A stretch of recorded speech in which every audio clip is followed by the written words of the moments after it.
Olá pessoal, bem-vindos à disciplina de Circuitos Elétricos para Automação. Na aula de hoje daremos continuidade ao assunto Teoremas de Circuitos. Hoje vamos falar inicialmente sobre circuitos equivalentes de Thevenin e de Norton e depois sobre o Teorema da máxima transferência de potência. Pois bem, iniciamos então com os circuitos equivalentes de Thevenin e de Norton. Para motivar vocês e tornar claro quanto os circuitos equivalentes são importantes, nós vamos considerar um exemplo. Vamos imaginar, pessoal, que nós tenhamos um circuito bastante complexo. Eu vou desenhar aqui um circuito que contém resistores, fontes controladas, pode ser várias fontes, né? Fontes dependentes, independentes, enfim, um circuito complexo, tá? Ele poderia se estender mais, cuja análise vai ser bastante difícil, porque ele vai ter uma quantidade bastante elevada de nós e de malhas. Tá? Vou colocar aqui, não vou me preocupar nem a colocar aqui nome para os elementos, porque isso não é relevante. E vamos supor que esse circuito complexo que nós temos aqui, cuja análise é difícil, ele tem um par de terminais que eu vou designar como sendo par de terminais de interesse. Por exemplo, eu vou marcar aqui um ponto A e um ponto B, e entre esses pontos A e B, é que eu posso conectar diferentes tipos de carga. Por exemplo, eu posso conectar um resistor, uma fonte de tensão, uma fonte de corrente. Independente do que existe aqui à esquerda dos pontos A e B, meu interesse vai estar sempre em analisar o que eu vou conectar entre esses dois pontos. Por exemplo, eu vou conectar aqui uma carga, vou chamar de RL, que é resistência de carga, né? Load aqui, L de load. E vamos falar que essa carga ela não é fixa, né? Eu posso ficar mudando esse resistor. E meu interesse está sempre em calcular a corrente nesse resistor e a tensão sobre ele, certo? Então vejo que, se o meu interesse está no que está conectado entre os pontos A e B, que é o que pode mudar nesse circuito, e tudo que está conectado à esquerda do ponto A e B é fixo, significa que essa parte aqui não muda, então eu poderia representá-la por um circuito equivalente. Esse circuito equivalente ele deve ter o mesmo comportamento do circuito original quando olhado dos pares de terminais A e B. Quero falar para vocês que se eu pegar uma caixa preta e desenhar aqui os terminais A e B, não importa se o que tem dentro dessa caixa vai ser o circuito original ou um circuito simplificado. Se eu conectar qualquer coisa entre qualquer elemento entre os terminais A e B, independente de eu estar usando o circuito original ou o circuito simplificado, a carga conectada entre esses terminais A e B vai experimentar a mesma corrente e a mesma tensão, certo? Com essa ideia, foram propostos na literatura alguns circuitos equivalentes. O mais famoso deles é o circuito equivalente de Thevenin. Circuito equivalente de Thevenin, certo? Olha, o circuito equivalente de Thevenin, pessoal, eu falei para vocês que ele é o mais famoso e justamente ele é famoso e muito utilizado porque é um dos circuitos equivalentes mais simples. Só vai ter um contraponto a ele que é o circuito equivalente de Norton, que também é bastante simples. O circuito equivalente de Thevenin, ele é composto por uma fonte de tensão e por uma resistência. Cá está. Esse aqui é o RTH, que é a resistência de Thevenin, e esse aqui é o VTH, que é a tensão de Thevenin. E aqui eu tenho o terminal A e B. O que o Thevenin demonstrou, né, na literatura e provou é que qualquer circuito elétrico linear pode ser representado a partir de um par de terminais de interesse por seu circuito equivalente simplificado. Agora vejam que interessante. Uma vez que eu tenha determinado os parâmetros do circuito equivalente de Thevenin, se eu estiver analisando sempre o circuito original do ponto de vista dos terminais A e B, significa que eu não preciso mais usar esse circuito complexo. Eu posso fazer minhas análises agora sempre considerando o circuito simplificado, porque eu sei que do ponto de vista desses dois terminais, eles são exatamente idênticos, ok? Bom, então, qual é a dificuldade aqui? A dificuldade é achar os parâmetros, né, da tensão de Thevenin e a resistência de Thevenin, ok? Já vou introduzir para vocês também o circuito equivalente de Norton, tá? Então, o circuito equivalente de Norton, ele é similar ao circuito equivalente de Thevenin, desde que eu aplique uma transformação de fontes. E a gente sabe que, na verdade, o circuito equivalente de Thevenin é formado por uma fonte de tensão com resistor em série. E o circuito equivalente de Norton vai ser representado como se fosse uma fonte de corrente, uma fonte de corrente com um resistor em paralelo. Esse aqui vai ser a corrente de Norton e essa aqui vai ser a resistência de Norton, certo? E aqui está o par de terminais A e B. Veja então que se eu achar a relação de equivalência entre Thevenin e Norton, isso significa que eu posso representar um circuito complexo pelo seu equivalente de Thevenin ou posso representar um circuito complexo pelo seu equivalente de Norton. E a gente já sabe qual é a relação entre os equivalentes de Thevenin e Norton, né? Porque para sair de uma fonte de tensão com resistor em série e chegar numa fonte de corrente com resistência em paralelo, eu sei que para que esses dois circuitos sejam equivalentes, a gente viu na aula passada, né? É necessário que a resistência de Thevenin seja igual à resistência de Norton, certo? Na transformação de fontes, essa resistência permanece a mesma. E as tensões e correntes das fontes se relacionam por meio dessas resistências. Então, eu posso dizer que a tensão de Thevenin é igual à corrente de Norton vezes a resistência de Norton. Olha, se eu conheço o equivalente de Norton, quero passar para o Thevenin, eu igualo as resistências e calculo a tensão de Thevenin pelo produto entre corrente e resistência de Norton. Ou, por outro lado, né, eu posso calcular a corrente de Norton fazendo a tensão de Thevenin sobre a resistência de Thevenin. Então, eu vou escolher a equação que for mais adequada para mim, de acordo com o circuito que eu disponho e aquele que eu quero obter, certo? Vejam que do mesmo jeito que eu tenho dois parâmetros desconhecidos no circuito equivalente de Thevenin, eu tenho dois parâmetros desconhecidos no circuito equivalente de Norton. Na aula de hoje, o nosso foco vai ser analisar circuitos para aprendermos a como extrair VTH, RTH e Norton e R Norton de circuitos quaisquer, certo? Uma vez que eu entenda isso, eu consigo pegar qualquer circuito linear, transformar no seu circuito equivalente de Norton e analisar de forma simplificada se o interesse estiver entre um par de interesse. Veja, né, pessoal, que um mesmo circuito complexo ele pode ter vários equivalentes de Norton ou de Thevenin, não precisa ser só um. Por exemplo, eu vou desenhar aqui um circuito que tem um resistor, aqui eu vou colocar mais um resistor, aqui assim, por exemplo. Vamos supor aqui, ó. Se o meu interesse estiver entre os pontos A e B, eu vou calcular um equivalente de Thevenin visto daqui, ó, certo? O Thevenin ou o Norton visto do par AB. Agora, eu posso encontrar um outro circuito equivalente de Thevenin se eu olhar o circuito daqui. Aí eu vou ter um outro equivalente de Thevenin ou outro circuito equivalente de Norton olhando o circuito do par BC. Então, vejam que um circuito elétrico não necessariamente tem apenas um equivalente de Thevenin. Eu tenho que ter um circuito elétrico e definir qual é o par de terminais a partir do qual eu vou fazer a análise para achar o circuito simplificado. Tá bom? Então vamos dar sequência. Para isso, vamos considerar um exemplo bem simples, tá? Para a gente começar a verificar como determinar o equivalente de Norton e o equivalente de Thevenin. Esse primeiro circuito, pessoal, eu vou desenhar com a caneta mais fina, nós vamos considerar então uma fonte de tensão com um resistor, outro resistor, vou colocar aqui uma fonte de corrente mais um resistor, certo? E vou marcar o par de terminais de interesse. Tá? Então essa fonte vale 25 volts, esse primeiro resistor aqui é de 5 ohms, esse aqui é de 20 ohms, essa fonte vale 3 amperes, e aqui eu tenho um resistor de 4 ohms. O nosso interesse está em achar o equivalente de Thevenin e o equivalente de Norton visto do par de terminais AB aqui. Então, a primeira coisa que a gente tem que se fazer sempre é se colocar no lugar, do ponto de vista do par de interesse. Tá? Como eu coloquei A e B, eu me posiciono nessa posição. Eu quero achar o terminal visto daqui. É como se eu tivesse, vou desenhar aqui um olho, eu vou falar que é um olho porque senão ninguém vai saber que é um olho, né? Mas aqui tem um olhinho aqui, ó. Estou olhando para lá.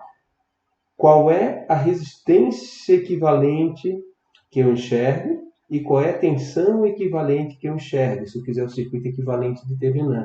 Ou qual é a resistência equivalente que eu enxergo e a corrente equivalente, certo?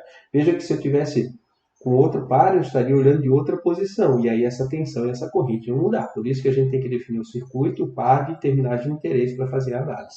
Ok? Então, vamos lá.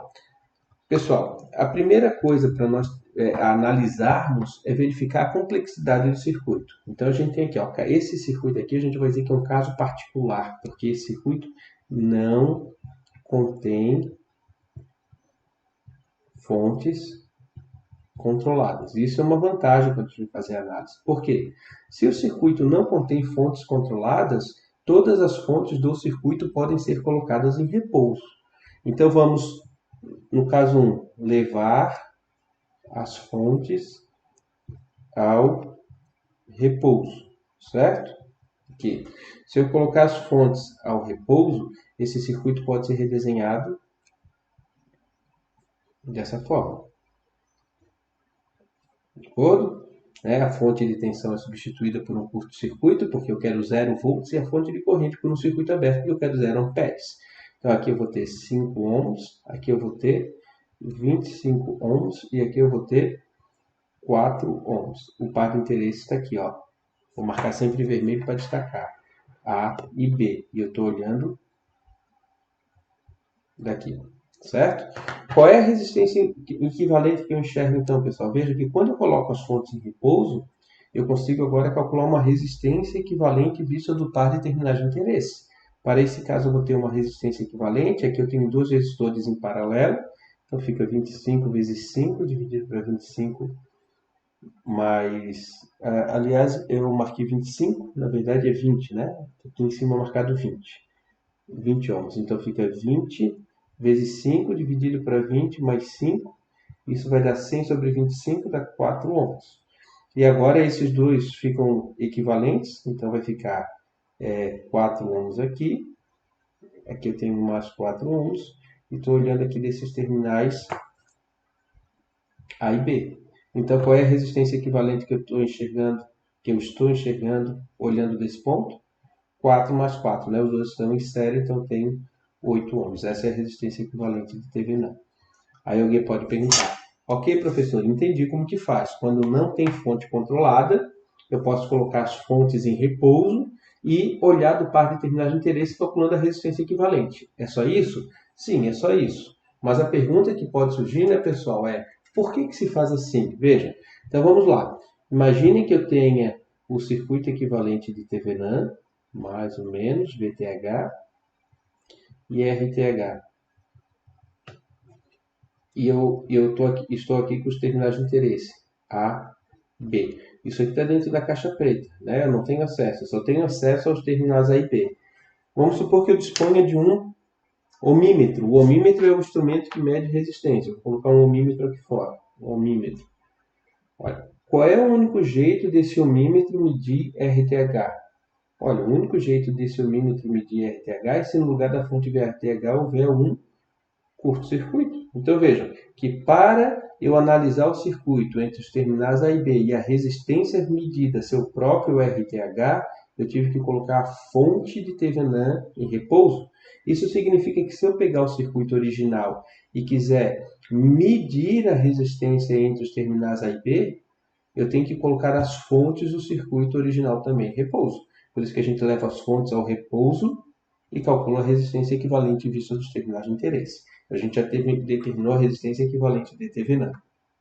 Agora, falta o outro parâmetro, né? Porque nós sabemos que o circuito equivalente de TVNAM é descrito pela resistência que nós determinamos e pela tensão que nós ainda não determinamos. Agora vamos fazer uma análise similar a essa para ver o que precisa ser feito para calcular essa tensão de TVNAM olhando dos terminais AB. Então eu vou redesenhar aqui mais ou menos VTH, colocar aqui RTH, aqui eu tenho A e B. Veja que agora, né, o nosso objetivo é medir a tensão de TVNAM, mas eu só tenho acesso aos terminais externos, certo? Eu só posso fazer medidas aqui em A e B, porque são os terminais que eu tenho acesso. Se eu quero tensão, na prática, se eu for medir, o que eu mediria aqui? Botaria um voltímetro, certo? A gente já calculou no item anterior que essa resistência de TVNAM aqui, ela não é nula, ela deu 8 ohms. E aqui eu sei que... então, qual é a única condição? Eu tenho que prestar atenção nisso, porque é muito importante. Vejam só. Qual é a única condição que vai fazer com que esse voltímetro alocado entre A e B meça a tensão interna VTH? A única condição é se a corrente, se a queda de tensão em RTH é zero. Veja que se eu fechar essa malha aqui, né, vou dizer que é mais ou menos Vx, que é a tensão do voltímetro, então eu teria menos VTH mais RTH vezes I, sendo I a corrente que passa aqui, mais Vx. Isso é igual a zero. Então eu chego à conclusão que o Vx é igual a VTH, passando para o outro lado, menos RTH vezes I. O que eu desejo, pessoal? Eu desejo que o VTH seja igual a Vx. Para que isso aconteça, o produto RTH-I tem que ser igual a zero. A gente já viu que a resistência de Thevenin não é zero. Portanto, cheguei à conclusão que a corrente que passa nesse circuito tem que ser nula. Quando a corrente que passa pelo circuito é nula, esse voltímetro vai medir exatamente a tensão VTH. Obviamente, porque se a corrente é nula, não tem queda de tensão no resistor. E para essa corrente ser nula, significa que essa medição da tensão tem que ser feita com os terminais A e B em aberto. Então, o que seria a tensão de Thevenin? A tensão de Thevenin é a tensão entre os terminais de interesse, que seria A e B, né? Mantendo-os em circuito aberto. Ok? Então, para medir a resistência, vou repetir, para medir a resistência equivalente de Thevenin num circuito que só contém fontes controladas, eu posso levar as fontes ao repouso, certo? Curto-circuito, fontes de tensão, abro fontes de corrente, ou melhor, não curto-circuito fontes, né? Eu retiro a fonte e curto-circuito o lugar onde elas estavam. Tem que tomar cuidado que a gente não pode curto-circuitar uma fonte de tensão. Então, eu retiro a fonte, substituo ela por um curto-circuito, retiro a fonte de corrente e substituo por um circuito aberto. Olho a partir dos terminais de interesse e calculo a resistência equivalente. A resistência equivalente encontrada vai ser a própria resistência equivalente de Thevenin. Se eu estiver agora querendo determinar a tensão equivalente de Thevenin, eu vou pegar o circuito original, abrir os terminais de interesse. Nesse caso aqui eu não preciso fazer nada, porque eles já foram fornecidos em aberto, né? Não tinha nenhuma carga, nenhuma resistência, nenhum elemento conectado entre A e B, já estava em aberto. Então eu tenho que manter os terminais abertos e calcular a tensão desse circuito aberto, que é a tensão VAB, que é a própria tensão de Thevenin. Então, para esse nosso exemplo, como que ficaria? Vamos lá. Começando então a redesenhar o circuito, né? Nós vamos ter aqui a fonte mais ou menos 25 volts, teremos a resistência de 5, a resistência de 20, a fonte de corrente, o resistor e os terminais de interesse A e B. Então aqui vale 25 volts, esse resistor vale 5 ohms, aqui eu tenho 20 ohms, aqui eu tenho 3 amperes e aqui eu tenho 4 ohms. Daqui para cá eu coloco A, coloco B, lembrando que o interesse está nessa tensão aqui, ó, VAB, que é o próprio VTH, certo, pessoal? Contudo, aqui a gente pode fazer uma simplificação na análise. Vejam só, se eu for resolver esse problema por nó, eu tenho aqui um nó, que eu vou chamar de V1, e tenho aqui um nó de referência, certo? Como os terminais A e B estão abertos, a corrente que passa aqui vale 0 amperes. Então não tem queda de tensão nesse resistor de 4 ohms. Isso significa que a tensão VAB que aparece aqui entre A e B é a mesma tensão que aparece aqui sobre a fonte de corrente sobre o resistor. Portanto, para resolver esse problema, a tensão de Thevenin é a tensão aplicada em cima da fonte de corrente, que é o próprio V1, porque eu estou aterrando o ponto B, e o V1 vai equivaler ao VA, com a tensão no ponto A, porque a queda de tensão no resistor de 4 ohms é nula, haja vista os terminais A e B estarem abertos. Então a gente pode agora redesenhar mais uma vez de forma simplificada, né? E aí a gente vai ter aqui o resistor, outro resistor, a fonte de corrente, e lembrando a vocês que nesse caso eu tenho 25 volts, 5 ohms, aqui eu tenho 20 ohms, aqui eu tenho o nó e aqui eu tenho o nó de referência. Lembrando que essa tensão V1, quando eu estou considerando os terminais em aberto, é o próprio VTH, né? Porque é a tensão entre os terminais A e B. E essa fonte vale 3 amperes. Vamos resolver esse circuito para determinar VTH. Então vai ficar VTH menos 25 sobre 5, mais VTH sobre 20, menos 3 igual a zero, certo? Fiz todas as correntes deixando o nó positivas. Então fica VTH menos 25 sobre 5 positivo, VTH menos sobre 20 positivo, menos 3 que entrou no nó negativo. O mínimo aqui vai ser 20, né, pessoal? Então vai dar 4 VTH menos 100, mais VTH, e aqui vai ficar menos 60 igual a zero. Então vai dar 5 VTH igual a 160. Isso nos leva a um VTH de 160 quintos, que é igual a 32 volts, ok? Olha, determinado o valor de VTH e o valor de RTH, a gente pode desenhar o circuito equivalente determinando esse circuito aqui, visto desse par, né? Então eu tenho uma fonte de 32 volts e uma resistência de 8 ohms, e aqui eu tenho os terminais A e B. Isso significa, pessoal, que qualquer carga que seja colocada entre A e B do circuito original vai ser submetido a uma corrente e uma tensão, e esses mesmos valores de tensão e corrente que aparecem na carga conectada aqui no original vai aparecer se eu conectar a mesma carga entre o ponto A e B do circuito equivalente de Thevenin. Então veja a facilidade. Ao invés de eu analisar esse circuito mais complexo, agora eu analiso um circuito muito mais simples, ok? Então, aí a vantagem. Esse circuito original nosso aqui também é simples, né? É fácil de analisar. Agora, quando eu pego uma rede muito mais complexa, vale a pena trabalhar uma vez para achar o circuito equivalente de Thevenin, principalmente se eu tiver que fazer cálculos repetitivos, mudando o componente que está conectado entre A e B, ok? Agora, a outra pergunta, e como que eu faço para obter o circuito equivalente de Norton desse mesmo circuito original aqui? Vamos lá.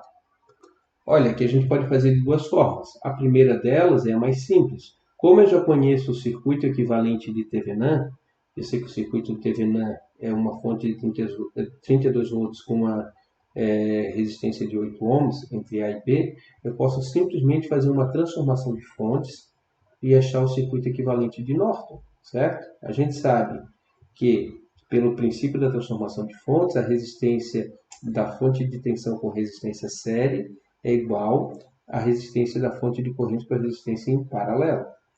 Esse aqui, então, é o R Norton, que é igual ao RTH, certo? Esse aqui é o RTH.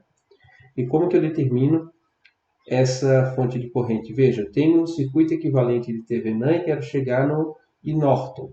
Então, a corrente de Norton vai ser VTH sobre RTH, princípio da transformação de fonte, que vai ser 32 sobre 8, que vai dar 4 amperes, certo? Então, aqui eu tenho uma fonte de 4 amperes. Eu tenho o mesmo terminal A e B aqui. Esse é o jeito, né? Que é o jeito quando eu já conheço o equivalente de Thevenin e migro para o Norton. Se eu conhecesse o equivalente de Norton, eu migraria para o equivalente de Thevenin. Basta fazer a transformação de fontes. Agora, e se eu não conhecesse, pessoal, o circuito equivalente de Thevenin, como que eu faço para achar o circuito equivalente de Norton diretamente a partir do circuito original? Então, eu vou redesenhar aqui o circuito original. Ele é uma fonte de tensão de 25 volts. Tem um resistor aqui, uma fonte de corrente para cima e mais um resistor, e aqui estão os terminais A e B. É o mesmo circuito, né? Eu estou usando ele como circuito exemplo aqui. Ohm, e aqui 3 amperes, e aqui eu tenho 4 ohms. Lembrando que aqui eu tenho os terminais A e B.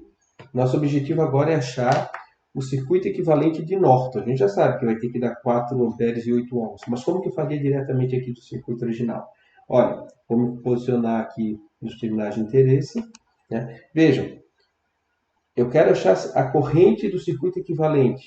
Veja que a corrente de Thevenin é igual a resistência. Eu quero achar a resistência dos terminais de interesse. Eu sei que a resistência de Thevenin é igual à resistência de Norton. Isso significa que para eu medir a resistência de Norton, eu tenho que fazer o mesmo procedimento, ou seja, botar as fontes em repouso e achar a resistência equivalente, ok? E aí vai ficar aquele mesmo circuito, né? Fonte, aqui fica um curto-circuito, aqui eu esqueci de um resistor, né? Que tem um resistor de 5 ohms. Então vai ficar um resistor de 5, aqui fica a fonte de 20 ohms, a fonte não, o resistor de 20 ohms, me desculpe, a fonte de corrente fica aberta, e aqui fica um resistor de 4 ohms, e eu vou calcular aqui entre A e B. E aí aqui vai ser a minha resistência de Norton, vista do ponto A e B. A gente já sabe que o paralelo, depois somado ao resistor de 4, vai dar uma resistência de Norton de 8 ohms. Então vejo que o procedimento para calcular a resistência de Norton é o mesmo da resistência de Thevenin. E eu só posso fazer esse procedimento aqui, né, pessoal? Porque esse circuito não contém fontes controladas. Ou seja, as fontes podem ser colocadas em repouso. Então, eu calculo assim a resistência equivalente de Norton. Agora, vamos imaginar o seguinte. Nós queremos determinar a corrente de Norton. Aí eu vou desenhar aqui, então, o circuito equivalente de Norton, que tem a sua resistência. E eu quero aqui agora, a partir dos terminais A e B, determinar a corrente que está passando lá internamente. Lembrando que eu não tenho acesso ao que está dentro do circuito, né? Eu tenho acesso apenas aos terminais de interesse. Como eu quero medir corrente, eu vou colocar agora aqui um amperímetro, certo? Quero medir a corrente entre os terminais AB e quero que essa corrente seja exatamente a corrente de Norton. Qual é a única condição para que essa corrente, né, que passa aqui no amperímetro seja a corrente de Norton? Olha, pessoal, vai ser se eu curto-circuitar esse sistema aqui, né? Tem que botar um fio aqui. Ó. Vejam que se eu colocar um fio, fazendo um divisor de corrente, né? Toda a corrente vai passar lá pelo curto-circuito. Né? A corrente vai sempre percorrer um caminho de menor resistência. Se eu tivesse uma resistência aqui e outra aqui, ela ia se dividir de forma proporcional. Como eu tenho uma resistência nula aqui pelo amperímetro, a corrente vai ser desviada toda por aquele ponto, certo? Então, como que eu faço para medir a corrente de Norton? Vou escrever a corrente de Norton. Pode ser calculada curto-circuitando-se os terminais A e B, certo? Então, se eu colocar um curto-circuito entre os terminais A e B e medir a corrente que passa no curto-circuito, essa corrente vai ser a própria corrente de Norton, certo? Vamos aplicar isso então aqui ao nosso circuito. Nós já sabemos que a resistência de Norton deu 8 ohms, está aqui, certo? Agora nós temos que curto-circuitar e analisar o circuito para chegar à conclusão que vai dar 4 amperes, porque a gente já tinha feito a transformação de fonte antes. Então, eu vou pegar o circuito original, vou desenhá-la por todos os seus componentes. Aqui tem um resistor de 4 ohms, e aqui eu vou colocar, tem os terminais A e B, né?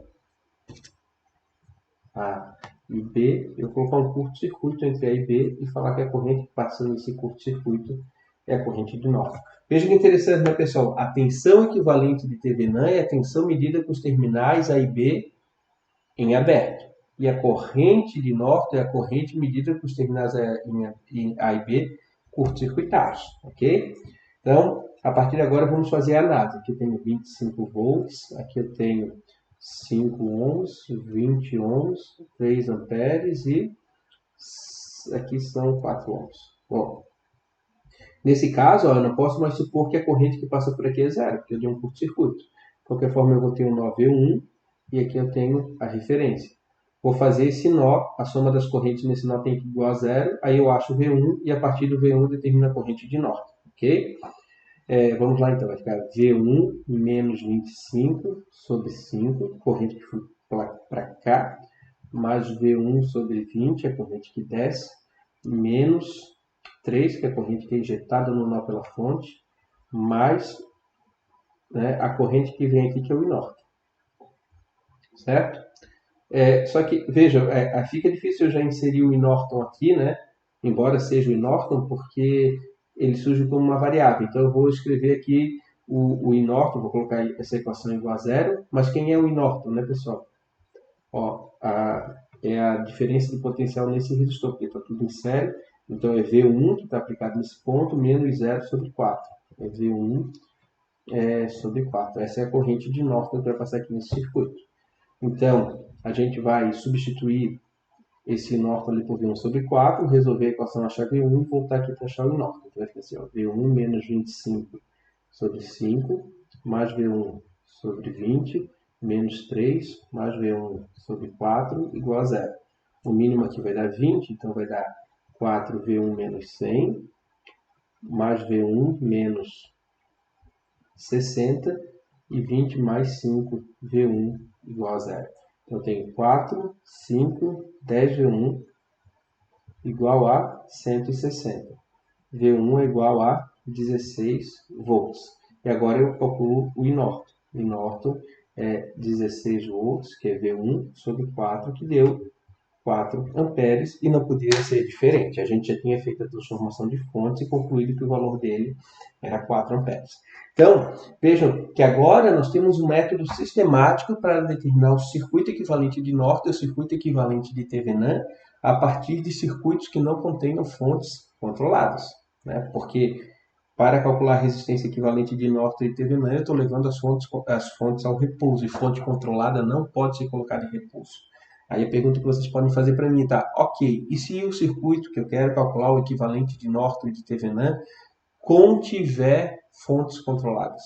Aí a gente vai ter que usar uma metodologia um pouquinho mais complexa, mas que também permite calcular o equivalente de Norton e Thevenin desses circuitos, ok? Vamos passar então para um outro exemplo, e aí a gente consegue demonstrar. Então, pessoal, já desenhei aqui para nós um outro exemplo. Veja que, nesse caso, eu não posso colocar a fonte de repouso, controlada em repouso. Então, o primeiro passo, vamos supor que eu busque aqui o circuito equivalente de Thevenin. Nós começamos sempre calculando a resistência. Quando eu vou olhar dos terminais de interesse, né, eu viria a resistência equivalente aqui, só que para isso eu precisaria colocar as fontes em repouso, só que a fonte controlada não pode ser colocada em repouso. Então eu não vou conseguir calcular uma resistência equivalente. Essa é a primeira dificuldade. Se o meu interesse estivesse no circuito equivalente Norton, eu teria o mesmo problema. Então a gente vai estudar aqui duas metodologias diferentes para determinar o circuito equivalente Thevenin e Norton quando o circuito apresenta fontes controladas. Antes, eu só queria chamar a atenção. Essas duas metodologias que eu vou apresentar para vocês, elas também podem ser aplicadas aos circuitos que só contêm fontes não controladas, igual aquele que a gente estudou antes. Então, essa metodologia agora ela é muito mais genérica. Contudo, ela é mais complexa. Então, a gente separa em duas partes. Vou calcular o circuito equivalente de Thevenin. Se o meu circuito não contém fontes controladas, fica mais simples botar as fontes em repouso para determinar a resistência equivalente entre os terminais de interesse. Se o meu interesse também estiver no circuito equivalente de Thevenin, logo depois eu calculo a tensão de circuito aberto, e se o meu interesse for no circuito equivalente de Norton, eu calculo a corrente de curto-circuito. E tendo um circuito, eu migro para o outro rapidamente por transformação de fontes, ok? Agora, se o circuito sob análise contiver fontes controladas, aí eu não posso colocar a fonte de repouso para calcular a resistência equivalente. Mas eu ainda posso calcular a tensão de circuito aberto e a corrente de curto-circuito. Então, vamos fazer. Primeiro passo, cálculo da tensão de circuito aberto. Vamos calcular a tensão do circuito aberto desse circuito. A tensão do circuito aberto, a gente sabe, né? Ela vai ser tensão equivalente de Thevenin, que é o VAB, né? O VAB, certo? O VAB é a tensão. Então, eu vou calcular a tensão do circuito aberto desse novo circuito que nos foi dado, e eu sei que essa tensão vai ser a própria tensão do Thevenin. Para fazer essa análise, eu vou redesenhar, para a gente não sujar aqui o circuito original. Eu vou ter aqui 5 ohms, uma fonte de corrente, um resistor, e aqui tem um outro resistor. Lembrando que nesse caso, a tensão do circuito aberto entre A e B equivale aqui à tensão no resistor de 4 ohms, certo? Olhando daqui para lá. Aqui eu vou ter 4 ohms, aqui eu tenho 6 ohms, 6 volts, 5 ohms, fonte de corrente que vale 1,5x, lembrando que x passa nesse resistor e esse resistor tem valor de 3 ohms. Pessoal, quando eu vou resolver, eu posso escolher um método que mais me agrada, malha ou nó. Veja que o nosso objetivo aqui é calcular o VAB, que é a tensão do TVNAM. Né? VAB é igual ao próprio VTH. Então, a tensão de VTH está aqui em cima desse ponto. Vou definir, podemos fazer aqui, se eu fosse fazer por malha, veja, eu tenho uma fonte de corrente compartilhada entre duas malhas adjacentes, então isso aqui seria uma super malha. Tá? Eu vou fazer pelo método que eu mais gosto, que é o método dos nós, mas vocês fiquem à vontade para fazer pelo método predileto de vocês. Aqui eu vou chamar de V1 e aqui eu vou chamar de nó de referência. Vejam que o V1 agora é diferente do VAB. Mas como eu tenho aqui dois resistores em série, achando o V1, basta fazer um divisor de tensão, né? Que daí eu vou achar rapidamente a tensão sobre o resistor de 3 ohms e a tensão sobre o de 4 ohms, que é o próprio VAB.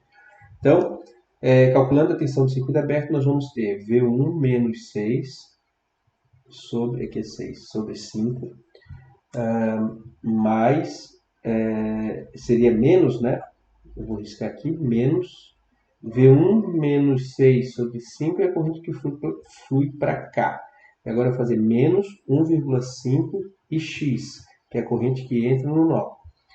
Mais, veja que aqui eu tenho dois resistores em série, né? Então fica V1 dividido para a soma deles, que é 7, isso é igual a 0. A gente precisa achar o V1, que é a variável do nó, né? O Ix é a variável que determina a fonte controlada. E quanto vale o Ix aqui para nós, pessoal? O Ix vai valer V1 sobre 7, certo? Então é V1 sobre 7. Podemos, então, substituir ali. Então fica assim, V1 menos 6 sobre 5, menos 1, aqui vai ficar 1,5, né? 3 meios, então eu vou botar 3 meios vezes o Ix, que é V1 sobre 7, mais V1 sobre 7. Isso é igual a 0. Então, só fazendo passo a passo aqui para a gente não se perder, aqui vai ficar menos 3V1 sobre 14, mais V1 sobre 7 igual a 0. O mínimo aqui pode ser 70, eu acho que dá certo, né? E pode ser 140 ou 70 também dá. Então, vamos colocar aqui 70 de mínimo, vamos tirar o mínimo dessa função. 70 dividido para 5 dá 14, então fica 14V1, aí aqui vai dar 14 vezes 6 dá menos 84, aí aqui vai dar 70 para 14 dá 5 vezes 3 menos 15V1, e 70 para 7 dá 10, 10V1 igual a 0. Somando aqui, né, pessoal, eu tenho 14, tenho 25, 24, 24 menos 15 dá 9. 9V1 é igual a 84, certo? Então, V1 deu 84 nonos de volts. Lembrando que essa tensão 84 nonos é a tensão V1, que é diferente do VAB. Só que agora, como eu conheço o V1, eu tenho aqui um ponto, o outro aqui é o terra, né? Então, o outro ponto, eu tenho aqui, ó, desse ponto aqui eu tenho V1, aqui eu tenho 0 volts, e esse V1 está conectado em dois resistores em série, um de 3 ohms e outro de 4 ohms. Me interessa essa tensão aqui, VTH. Então, para esse caso, VTH vai ser 4 vezes V1 dividido para 7. Aqui vai ficar, então, 4 sétimos vezes 84 nonos. Então, VTH vai ser igual, o resultado, então, é 5,33 volts. Então, a gente já calculou aqui o valor da tensão equivalente de TVNAM. Tá, pessoal? Agora, vejam, nós calculamos o cálculo da resistência, porque eu não podia colocar a fonte em repouso. Então, uma metodologia é calcular primeiro a tensão equivalente de TVNAM. Agora, eu vou curto-circuitar os terminais de interesse e calcular a corrente de Norton. Então, vamos lá agora. Cálculo da corrente de curto-circuito, que é o próprio, que é a própria, né, corrente equivalente de Norton. Tá? Então eu vou pegar o circuito original de novo, vou redesenhá-lo e entre os terminais de interesse, vou colocar aqui a fonte, o resistor, aqui está, né? Então aqui vale 6 volts, 5, aqui eu coloquei errado, faltou o resistor novamente, sempre esqueço desse resistor, não sei porquê. Não é só aqui na aula por vídeo não, quando eu estou na aula presencial também eu sempre omito ele. Aí deve ser alguma mania minha. Aqui vai valer 1,5 e X, lembrando que X é esse resistor aqui, 4 ohms, e aqui eu tenho então os terminais A e B, onde eu vou curto-circuitar e chamar essa corrente de corrente de Norton. Então vamos ter que resolver agora esse circuito para calcular a corrente de Norton. Olha só pessoal, como eu tenho um curto-circuito entre os terminais A e B, esse resistor aqui não vai fazer diferença, porque não vai passar corrente por ele. Né? Veja que eu tenho um fio paralelo com um resistor. Qual é a resistência equivalente? É o próprio fio. Né? Veja que se eu fosse considerar o R aqui, seria 4 vezes 0, que é a resistência do fio é 0, dividido para 4 mais 0, isso é 0. Ou seja, quando eu associo qualquer resistência em paralelo com o fio, a resistência equivalente é a resistência do fio. Ou seja, toda a corrente X que está passando por esse resistor de 3 ohms, ela vai passar lá pelo Norton. Então eu já posso ter uma equação aqui que me diz que o Norton é igual a X. Né? Isso aí. De qualquer forma, eu posso fazer uma análise, né, normal. Posso colocar aqui uma tensão V1, chamar aqui esse ponto de terra, calculo V1 e depois calculo Norton, sabendo que Norton é igual a X.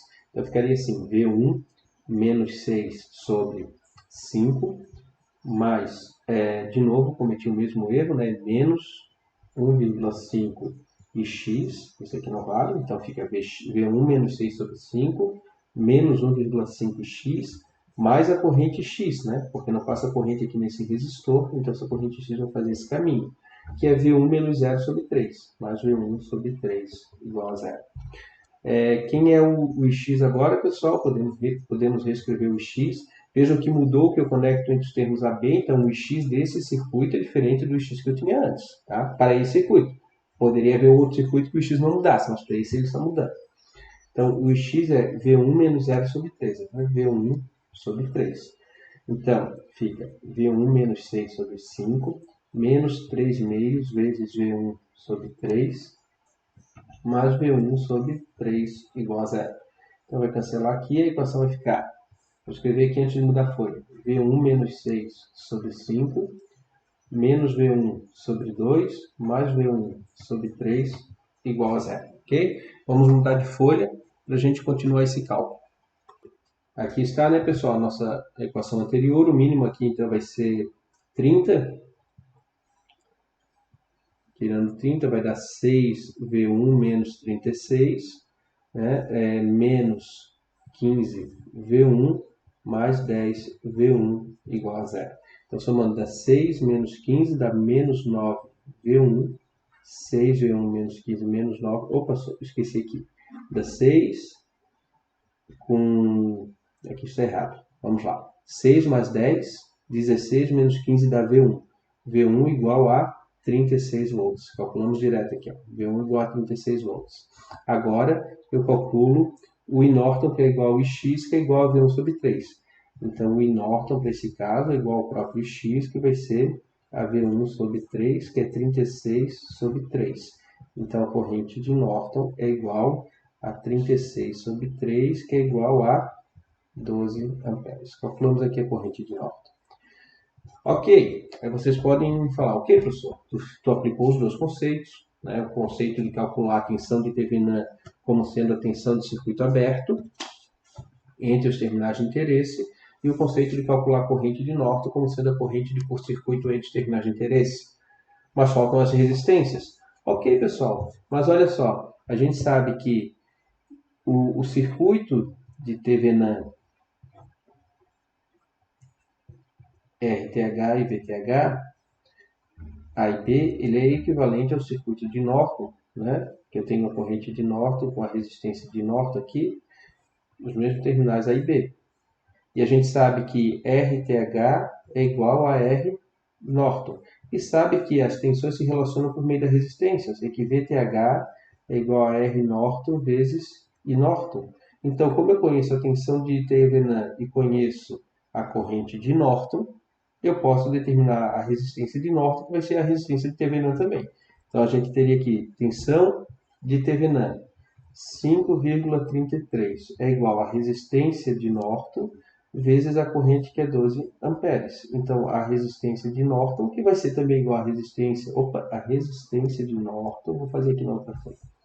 A resistência de Norton, que vai ser igual também à resistência de Thevenin, é igual a 5,33 sobre 12, que é igual a 0,44 ohms, que é 0, certo? Então, R Norton é igual a R Thevenin, que é igual a 0,44 ohms.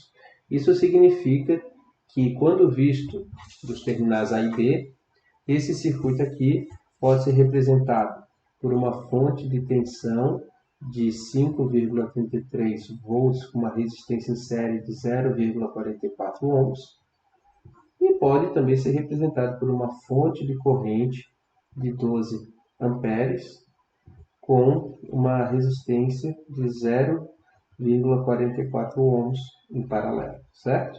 Aqui, a ideia. Então, veja, a gente acabou de criar uma metodologia, né, para determinar o circuito equivalente de Norton e de Thevenin quando o circuito contém fontes controladas. Basta calcular a tensão do circuito aberto, a corrente de curto-circuito, a tensão do circuito aberto vai ser a tensão de Thevenin, a corrente de curto-circuito a corrente de Norton. Claro que o circuito aberto e o curto-circuito nos terminais de interesse. E se eu usar a relação de transformação de fonte, eu calculo as resistências. Só que para resolver desse jeito, né, pessoal? Você gira, a gente tem que resolver o circuito duas vezes. Tá? Existe um outro método que se baseia na utilização de fontes de teste.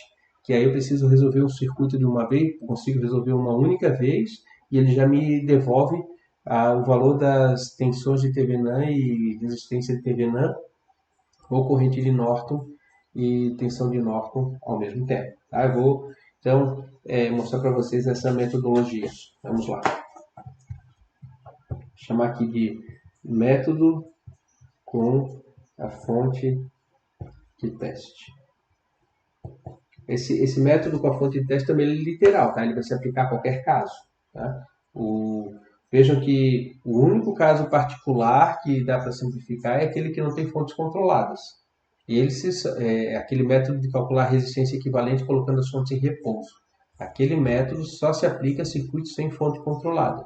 Os outros métodos, esse que eu acabei de mostrar para vocês, que é calculando tensão de circuito aberto e corrente de curto-circuito, se aplica a qualquer caso, inclusive aquele que só tem fontes não controladas. Tá? E esse agora com o método com fonte de teste também se aplica a qualquer circuito. Vamos aplicar esse método nesse mesmo circuito que a gente acabou de fazer para mostrar que vai levar o mesmo resultado. Então, vou redesenhá-lo aqui. Eu tenho esse circuito. Agora eu coloquei o resistor, né? Fui mais atento. Então, eu tenho 1,5x, 6 volts, 5 ohms. Aqui eu tenho mais um resistor, e aqui estão os terminais de interesse. Esse resistor vale 3 ohms, por ele passa a corrente IX, equivale 4 ohms, e aqui eu tenho os terminais AB. Pessoal, como que é esse teste aí de colocar, como que é esse método de colocar a fonte de teste? Olha, vamos partir aqui do circuito equivalente de Thevenin, VTH. Vou colocar aqui esse circuito, certo? RTH. O que a teoria me fala? Que se eu achar um circuito equivalente de Thevenin, quando eu coloco uma carga entre os terminais A e B do circuito original, essa carga vai experimentar a mesma tensão aqui no circuito equivalente de Thevenin. Então vamos fazer isso. Nós vamos colocar uma carga, pode ser qualquer carga, fonte de tensão, fonte de corrente ou resistência. E eu gosto de colocar fonte de corrente porque me parece que as análises ficam mais fáceis, tá? Mas vocês podem testar com outras cargas. Vou colocar aqui uma fonte de corrente genérica eu vou apontar essa fonte para baixo, ela podia ser para cima. O que vocês têm que prestar atenção? Que se a mesma sentido de corrente e a mesma polaridade de tensão que vocês considerarem aqui no circuito equivalente de Thevenin, tem que considerar aqui na análise do circuito original. Eu vou colocar a fonte apontando para baixo. Por que eu prefiro botar para baixo? Porque a gente considera que as correntes saindo do nó são positivas, então aqui teria uma corrente positiva. E vou falar que tem uma tensão aplicada nela, nessa fonte, de valor VO. Vamos equacionar esse circuito. Se eu equacionar, eu vou ter menos VTH, fechando a malha, certo? Mais RTH vezes IO, que é a corrente que passa no resistor, mais VO igual a zero. Fechei a malha aqui. 3 somas de tensão, porque tem 3 elementos. Vou isolar o VO, pessoal. Quem é o VO? VO é VTH menos RTH IO.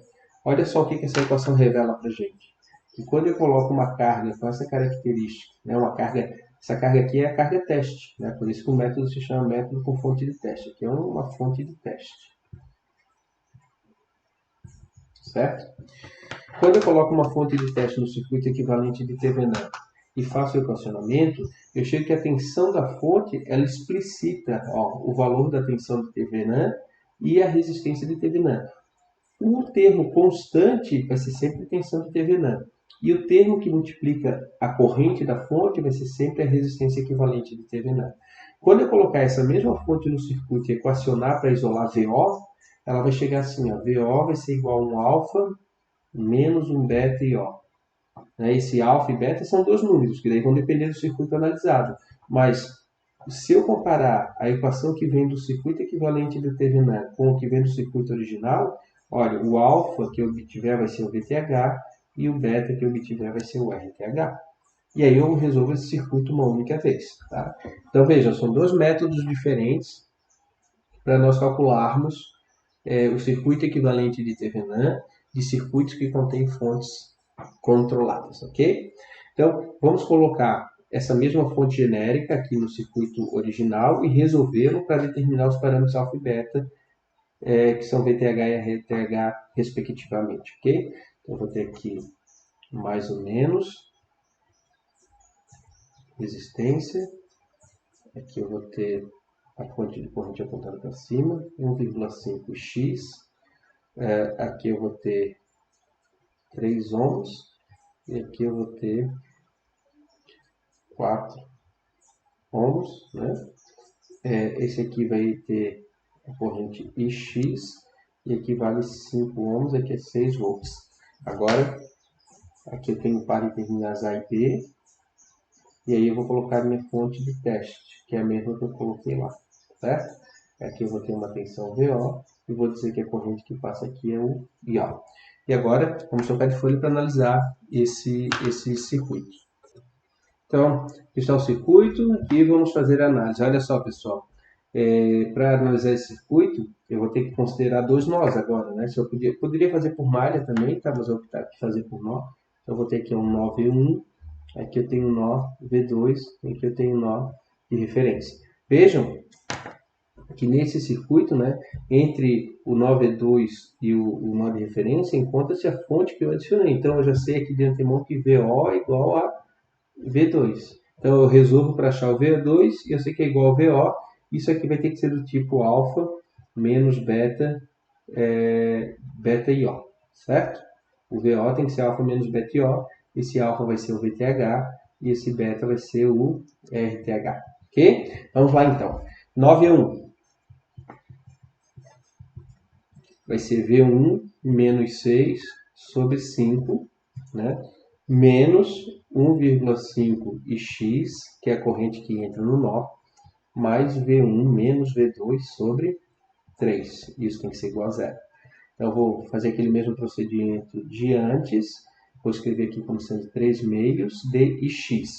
Vamos escrever aqui embaixo já antes o x, né, pessoal? O x está aqui, ó, V1 menos V2 sobre 3. Então, eu vou colocar aqui, ó, o x é V1 menos V2 sobre 3. Então, vai ficar 3 meios, que multiplica V1 menos V2 sobre 3, mais V1 menos V2 sobre 3, e isso tem que ser zero, ok?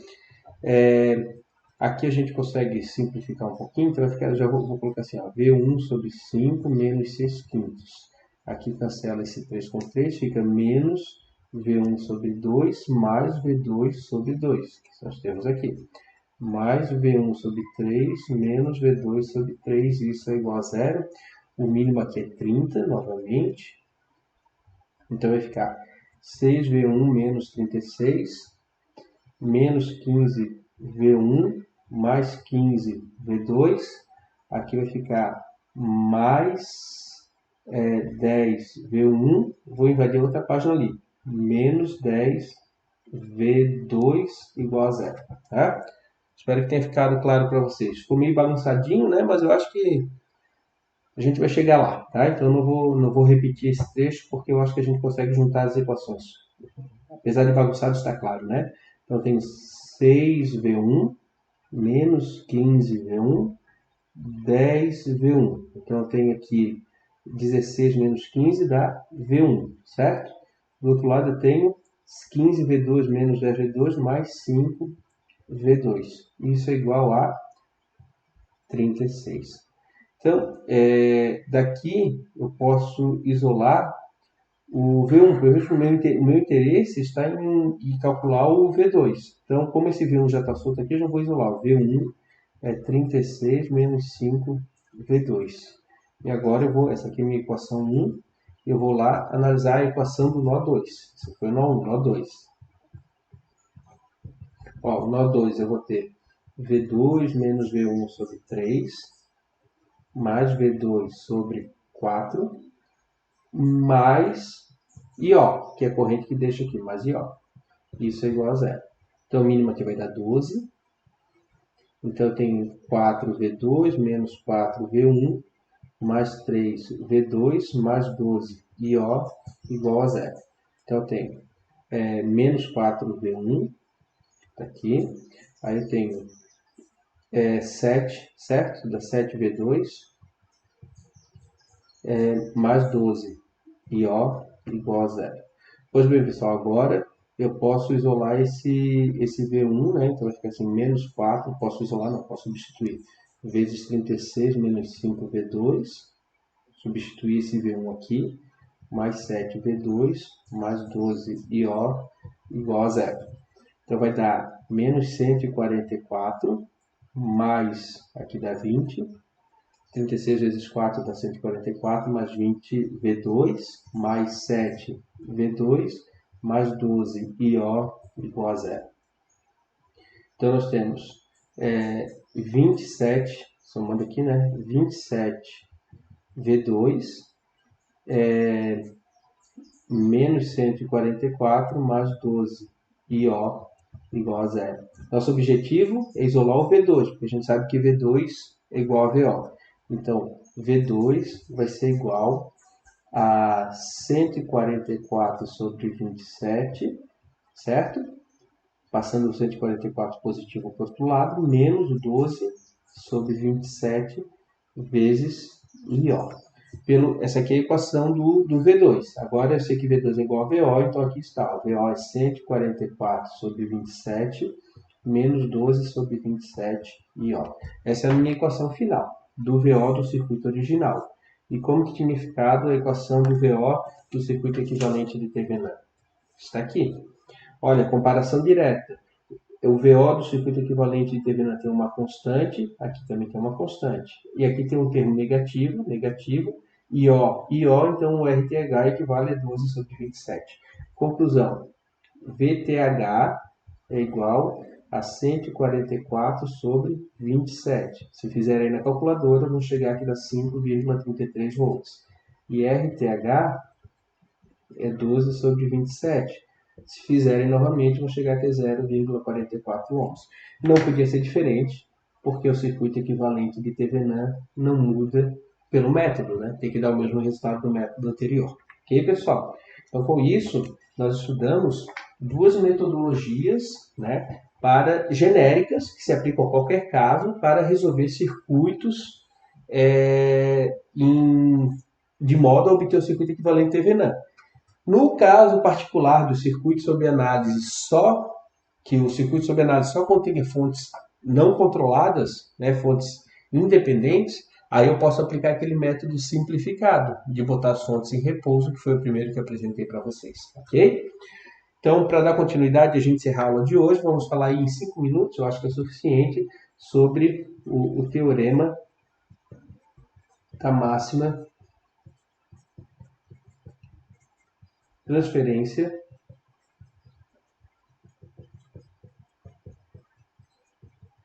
de potência. Veja. Pessoal, a gente acabou de ver que todos os circuitos podem ser representados pelo seu equivalente de Thevenin de Norton. Então, agora, é muito comum, né, vocês encontrarem na literatura análises genéricas feitas com base no circuito de Thevenin de Norton. Haja vista que se todo circuito pode ser descrito por eles, ao invés de eu criar uma teoria que precise conhecer o circuito para ser feita análise, eu posso analisar o circuito equivalente de Thevenin de Norton e, a partir deles, enunciar teoremas genéricos, como o teorema da máxima transferência de potência, que é feito considerando o circuito equivalente de Thevenin. O que o teorema da máxima transferência de potência tenta postular? Olha só, dado que eu tenha um circuito que pode ser representado pelo seu equivalente de Thevenin, e a gente sabe que todo circuito linear pode, e que a esse circuito equivalente de Thevenin eu conecto uma carga RL, qual vai ser a resistência de carga que faz com que a potência transferida pela fonte para o circuito seja máxima, né? Isso tem muitas aplicações, tá? Conforme vocês forem evoluindo no curso de vocês, aí automação, circuitos, máquinas, vocês vão ver que tem muitas aplicações em que a gente quer maximizar a transferência de potência, né? Eu tenho uma fonte que pode fornecer energia para uma carga, qual é a máxima potência que ela pode ser transferida? Então a gente pode determinar isso a partir da análise desse circuito que está aqui. Eu vou trocar a folha e a gente prossegue. Então, se a gente for pensar num gráfico, né, como que ficaria o gráfico da potência PRL, que é a potência sobre esse resistor? Lembrando que por esse resistor nessa configuração vai ter aplicado uma tensão VRL e vai passar por ele uma corrente IRL. O produto delas vai me dar a potência entregue ao resistor, certo? Aqui eu boto o resistor, mas é uma carga, né? Qual é o valor de resistência que maximiza a transferência de energia? E aqui eu vou fazer PRL versus RL. Qual é o valor da resistência, pessoal, que vai levar ao máximo valor? Primeiro, vai haver um máximo? Vamos traçar o gráfico, olha só. Considerar os casos limites. Se a resistência for zero, significa que ela é um fio. Qual é a potência que seria dissipada em cima desse resistor? 0 watts. Porque, olha, se eu conecto um fio, passa a corrente pelo fio, mas a tensão sobre o fio é zero. Como a potência é o produto da tensão pela corrente, sendo a tensão nula, não vai haver potência dissipada no resistor. Vamos ao outro extremo. Se eu considerar essa resistência infinita, olha, se a resistência for infinita, novamente, eu vou considerar que aqui é infinito, né? Novamente a potência vai ser zero. Porque se eu substituir esse resistor por uma resistência infinita, ela vai se transformar em um circuito aberto. No circuito aberto vai aparecer uma tensão aqui VRL, que vai ser a própria tensão do Thevenin, porque a gente sabe que quando eu abro o circuito, a tensão entre A e B é a própria tensão do Thevenin. Contudo, não vai circular corrente pelo circuito. Se não há circulação de corrente, a potência entregue ao resistor de carga é zero. Agora imaginem que eu coloque aqui valores intermediários, entre 0 e infinito de resistência. Para valores intermediários, esse resistor aqui vai ficar submetido a uma diferença de potencial e vai passar uma corrente por ele. Então vai ter, sim, potência dissipada. Se eu parto de zero e volto para zero, e no meio do caminho eu tenho potências diferentes de zero, o único jeito disso acontecer é se em algum momento eu chegar no ponto máximo, certo? Então aqui seria a potência máxima transferida. E qual é o valor de resistência que leva a essa potência máxima? E qual é o valor máximo dessa potência, né? Quanto vale? Então nosso objetivo aqui é determinar, né, de forma genérica uma expressão que diga para mim qual é o valor da resistência que me leva à máxima potência e qual é o valor máximo da potência que pode ser transferida. Ok? Então vamos lá.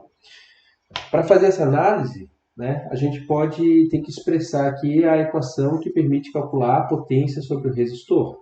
A gente sabe que, por exemplo, a potência no resistor pode ser calculada como sendo R vezes IR ao quadrado. Quanto que vale o IR nesse caso, né, pessoal? O IR aqui, o IRL, né?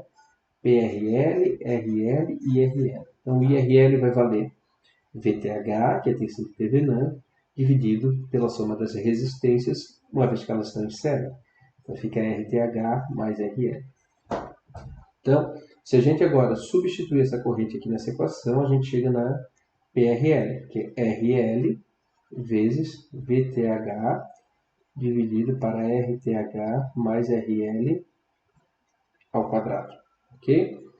E o nosso objetivo é qual? O nosso objetivo é determinar o valor máximo da potência versus resistência. Aí a gente vai usar o teorema de máximos e mínimos. Eu sei que o valor máximo de uma função acontece quando a sua primeira derivada é nula, né? Porque aqui em cima eu não tenho a derivada igual a zero. Né? dp drl aqui é zero, porque a reta tangente, né, é nula.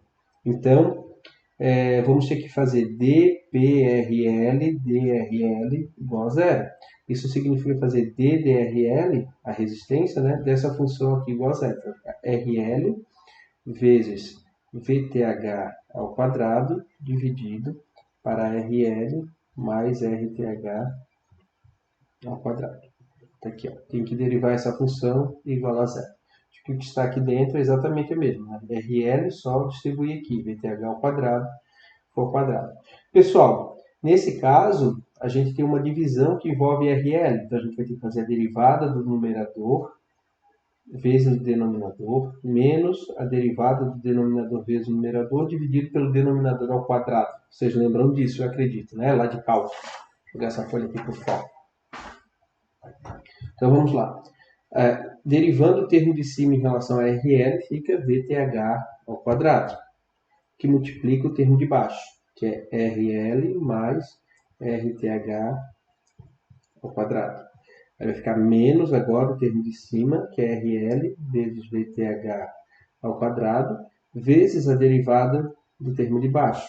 Vai ficar 2 vezes RL mais RTH, vezes a derivada do que tem dentro, que vai ser 1, né? Porque a derivada de RTH é 0 e aqui tem um RL e vai dar 1. Então vai ser isso aqui.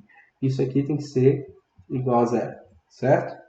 E ainda, claro, né? Vou ter que dividir tudo aqui. Então fica a derivada do de cima vezes o termo de baixo, menos a derivada do termo de baixo vezes o termo de cima. Tudo isso dividido para o termo de baixo ao quadrado, né? É igual a 0. Então, tá lá. Isso aqui tanto faz, né, pessoal? Esse termo vai passar multiplicando zero, escrevê-lo ou não escrevê-lo, tanto faz. Desculpe, a folha estava fora de foco. Agora sim. Então, o que eu fiz aqui, só para repetir, né? Já que a folha vocês não estavam acompanhando. Eu fiz a derivada do termo de cima em relação a RL vezes o termo de baixo, menos o termo de cima vezes a derivada do termo de baixo. Passo 2 para frente, multiplico o que está dentro e deriva, né? A derivada do que está dentro aqui vai dar 1. Isso é igual a zero. O que aparece aqui embaixo, né, pela regra do produto lá, não faz diferença porque está igualado a zero. Vamos expandir essa função aqui dentro. Então, eu tenho VTH ao quadrado. Aqui vai ser 2RL. Aliás, cometi um erro aqui. Fica VTH ao quadrado, que multiplica RL ao quadrado, mais 2RL RTH, mais RTH ao quadrado. Menos, aqui a gente vai expandir, vai ficar 2RL RTH vezes VTH ao quadrado. Então, vou botar aqui embaixo, 2RL RTH, 2RL RTH, 2, estou fazendo RL RTH vezes VTH ao quadrado. Vai ficar ainda menos 2VTH ao quadrado, que é 2VTH ao quadrado, RL vezes RL. Então vai ficar RL ao quadrado. Isso tem que ser igual a zero, certo? Veja que alguns termos aqui vão se cancelar, né? Porque eu vou ter VTH ao quadrado vezes RL ao quadrado, mais 2RL RTH vezes VTH ao quadrado, estou distribuindo em cima, mais VTH ao quadrado, RTH ao quadrado, tudo isso positivo. Agora vem menos, aqui, todos esses termos aqui, né, esse termo e esse são negativos, então vai ficar menos 2RL RTH vezes VTH ao quadrado menos 2RL ao quadrado VTH ao quadrado é igual a zero.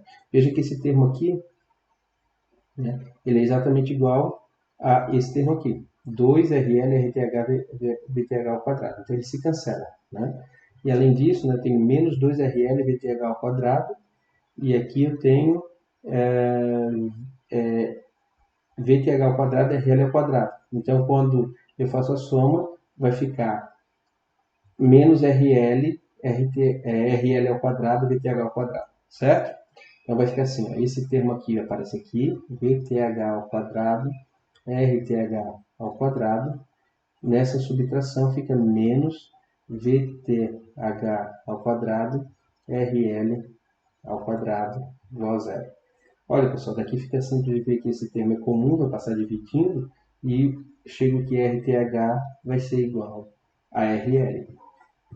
Né? Toda essa matemática, né, para chegar num resultado tão bonito. Né? O que a matemática me mostra? Que a máxima transferência de potência da fonte para a carga, estou considerando aqui o circuito VTH, RTH e RL, certo? A máxima transferência da fonte para a carga acontece quando a resistência da carga é igual à resistência equivalente de Thevenin. Essa é a condição. Então, conforme a carga diminui, a potência cai, conforme em relação à resistência Thevenin, conforme a resistência de carga aumenta, a potência também cai. O ponto ótimo aqui, onde eu consigo a máxima transferência de potência, é justamente quando RL é igual a RTH. Pergunta 1 resolvida. A gente sabe que a máxima transferência de potência acontece nessa condição. Agora, qual é a potência máxima transferida? Olha, aí fica simples. Vamos pegar essa equação aqui que a gente já tem pronta. PRL é igual a RL, que multiplica VTH sobre RL mais RTH ao quadrado, e fazer na condição que RL é igual a RTH, porque nessa condição o PRL vai ser P máximo. Então, qual seria o P máximo? P máximo vai ser igual, substituindo RL por RTH, vai ficar RTH vezes VTH ao quadrado, e embaixo vai ficar 2RTH ao quadrado, que dá 4 RTH ao quadrado. E aí esse cancela com esse, e a gente chega que a potência máxima é VTH ao quadrado sobre 4RTH. E aí nós temos a equação que permite calcular a potência máxima transferida. Ok, pessoal? Então nós temos aqui mais uma importante equação, né, mais um importante teorema para a gente trabalhar aí na análise de circuitos elétricos, que é o teorema da máxima transferência de potência, o princípio da máxima transferência de potência. Com isso eu encerro essa aula, eu espero que vocês tenham aproveitado, estudem bastante, permanecendo dúvidas, não deixem de entrar em contato. Breve eu disponibilizo uma lista no Moodle referente aos circuitos equivalentes de Thevenin e Norton e ao teorema da máxima transferência de potência. Obrigado pela paciência, pessoal. Até a próxima.